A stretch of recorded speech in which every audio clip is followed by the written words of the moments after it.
दोस्तों, उस रात मैं एक काम के सिलसिले से गुजरात जा रहा था और मैं अभी बाइक को चला ही रहा था कि तभी अचानक ही सामने से एक ट्रक आ गई। मैं अभी जैसे बाइक को मोड़ने ही वाला था कि तभी उस ट्रक वाले ने मुझे जोरदार टक्कर मार दी। टक्कर इतनी जोर की थी कि मैं दूर जाके गिरा और मेरा एक हाथ टूट गया। साथ ही मेरे पैर में भी काफी चोट लग गई और देखते ही देखते मेरी आंखों के सामने अब अंधेरा भी छाने लगा। और फिर जब मेरी आंख खुली तो आसमान में तारे टिमटिमा रहे थे। फिर मैंने सोचा कि ये मैं कहाँ आ गया। अभी तो मैं हाईवे पर था। फिर मैंने अपने हाथ को देखा तो मेरा हाथ पूरी तरह से ठीक था, जो कि कुछ देर पहले टूट गया था।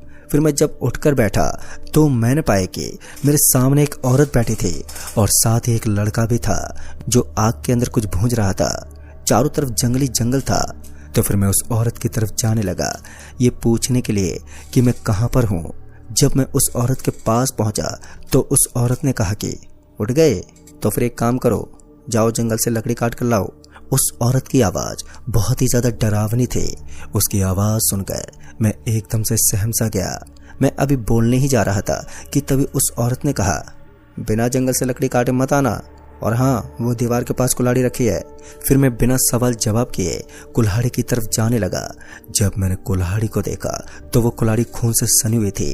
कुल्हाड़ी पर खून लगा देखकर मैं तो बहुत ही ज्यादा घबरा गया। फिर मैं कुल्हाड़ी को लेकर अभी जा ही रहा था कि तभी मेरी नजर उस लड़के पर गई, जिसे देखकर मेरे रोंगटे खड़े हो गए। मैंने देखा कि वो लड़का आग के अंदर किसी का सर भूंज रहा था। तभी उस लड़के ने मेरी तरफ मुड़कर देखा तो मैं डर से पूरी तरह से कांपने लगा।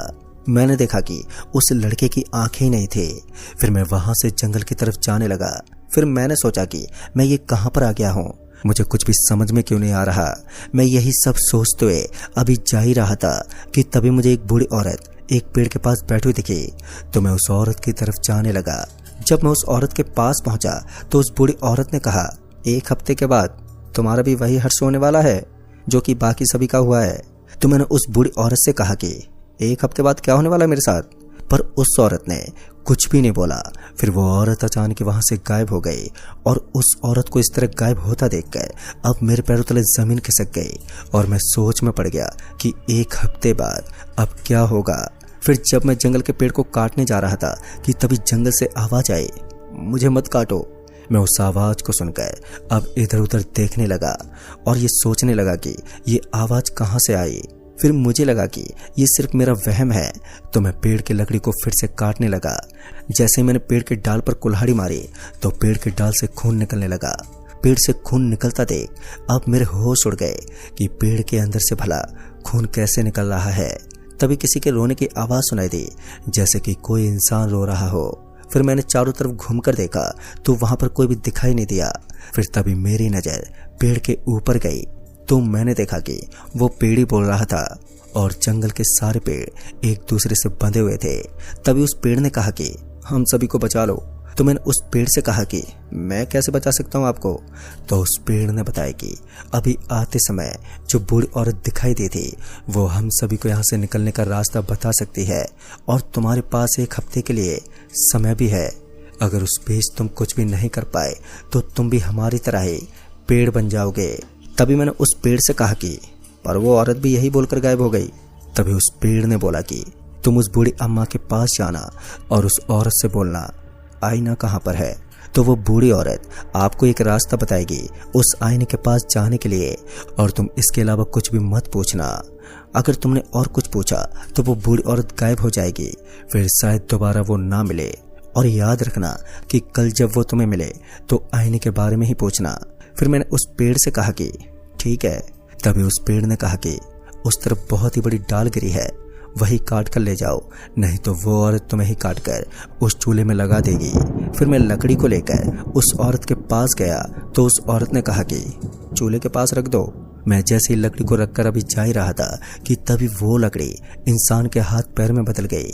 ये देखकर मैं चौंक गया कि वो सभी इंसान ही हैं जो कि पेड़ बन गए हैं। मैं जाकर खाट पर बैठने जा रहा था कि तभी उस लड़के ने इशारा करते हुए कहा, वो मुझे लाकर दो।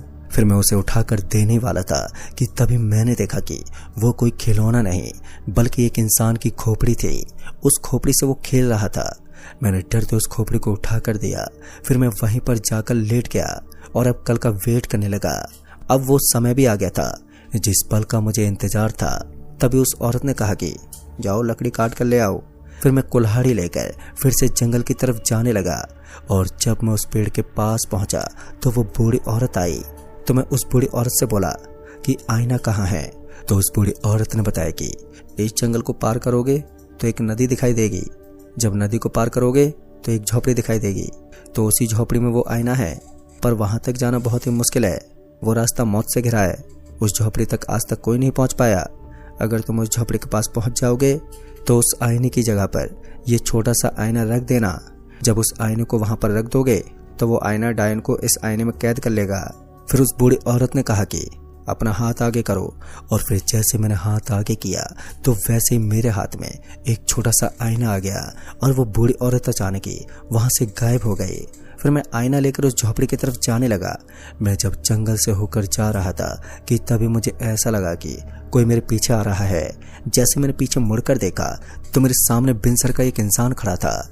उसे देखकर मेरे तो हाथ पैर फूलने लगे और मैं वहीं पर जम सा गया और वो मेरे चारों तरफ घूमकर चला गया। जब वो मेरे पास से गया तो मेरी जान में जान आई और फिर मैं आगे की तरफ जाने लगा। मैं जितना आगे बढ़ता जंगल उतना ही डरावना होता जा रहा था और मैं अभी जंगल के रास्ते जा रहा था कि तभी मेरा पैर झाड़ी में फंस जाने से एक बड़े से गड्ढे में गिर गया। जब मैं उठकर खड़ा हुआ तो मैंने देखा कि एक शख्स आधा इंसान और आधा शैतान है, पर वो बहुत ही भयानक था जिसे देखकर मेरे रोंगटे खड़े हो गए। फिर मैं वहां से निकलने के लिए सीढ़ी की तरफ भागने लगा। तभी वो शैतान मेरे सामने आ गया और मुझे खाने की कोशिश करने लगा। वो शैतान इतना भयानक शक्ल का बन गया था कि मेरे दिल की धड़कन तक बहुत तेज हो गई थी। वो शैतान जैसे मुझे छूने की कोशिश करता तो वो शैतान एकदम से पीछे हट जाता। वो शैतान बार बार मुझे मारने की कोशिश करता, पर वो शैतान मुझे छू भी नहीं पाया। मुझे लगा कि शायद ये उस आईने की वजह से हो रहा है जो मुझे ये शैतान छू भी नहीं पा रहा है। फिर मैं उस गड्ढे से निकलकर उस नदी की तरफ बढ़ता रहा। जब मैं नदी के पास पहुंचा तो मैंने देखा कि नदी बहुत ही बड़ी थी। मैं यही सोच में पड़ गया कि अब मैं नदी को कैसे पार करूं। तभी मेरी नज़र एक नाव पर गई जिसे देखकर मैं उस नाव की तरफ जाने लगा। जब मैं उस नाव के पास पहुंचा तो मैंने देखा कि उस नाव पर इंसान के हाथ और पैर रखे हुए थे, जिसे देखकर मैं डर गया। डरते हुए मैंने उस नाव को नदी की तरफ कर दिया और डरते हुए मैंने नदी को हाथ के सहारे से पार करने लगा। और जब मैं नदी के बीच में पहुंचा तो वो नाव इधर उधर होने लगी। फिर मैं नाव को पकड़कर वहीं पर बैठा रहा। तभी उस पानी के अंदर से एक अजीब सा जीव निकला और वो मेरी तरफ आने लगा, पर वो जैसे मेरे पास आया तो वो भी मेरे पास आकर अचानक से गायब हो गया। फिर मैंने उस नदी को पार किया तो मैंने सोचा कि अब मुझे उस झोपड़ी के पास जाना है। नदी से कुछ दूर जाने पर ही वो झोपड़ी मुझे दिखाई दी। फिर मैं उस झोपड़ी की तरफ जाने लगा और फिर जब मैं उस झोपड़ी के पास पहुंचा तो मैंने देखा कि उस झोपड़ी के पास कब्र थी, जिन्हें देखकर मैं शॉक में आ गया और सोचने लगा कि यहाँ तो कोई भी नहीं रहता और यहाँ पर इतनी सारी कब्रें कैसे आई। फिर मुझे लगा कि ये भी डायन का एक छलावा है। फिर मैं जैसे उस झोपड़ी के पास जाने लगा तो जैसे ही मेरा पैर कब्र के पास पड़ा तो उसके नीचे से कंकाल निकला और मेरे पैर को पकड़ लिया।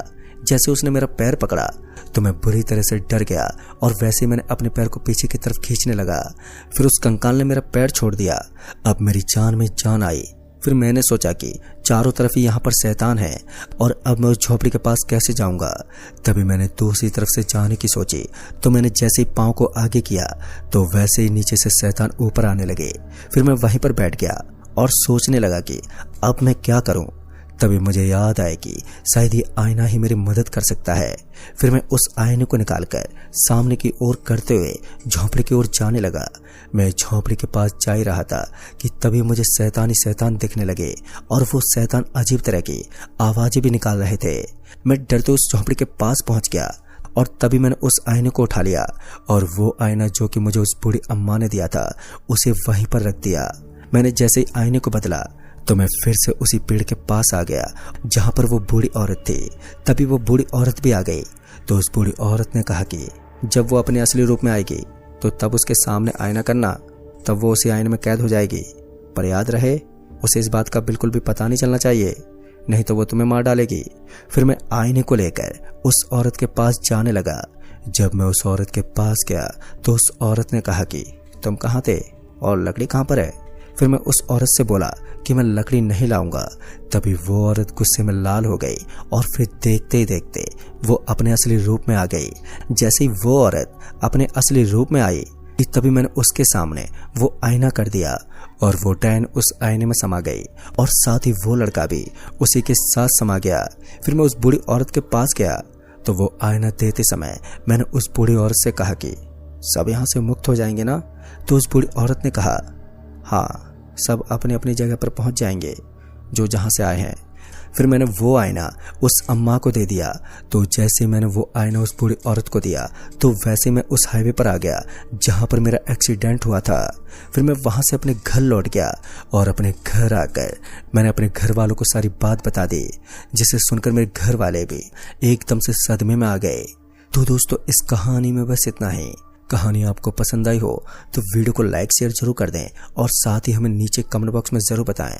तो मैं आपका दोस्त राजकुमार जल्द ही मिलूंगा ऐसे एक और नई कहानी के साथ। तब तक के लिए बाय एंड टेक केयर।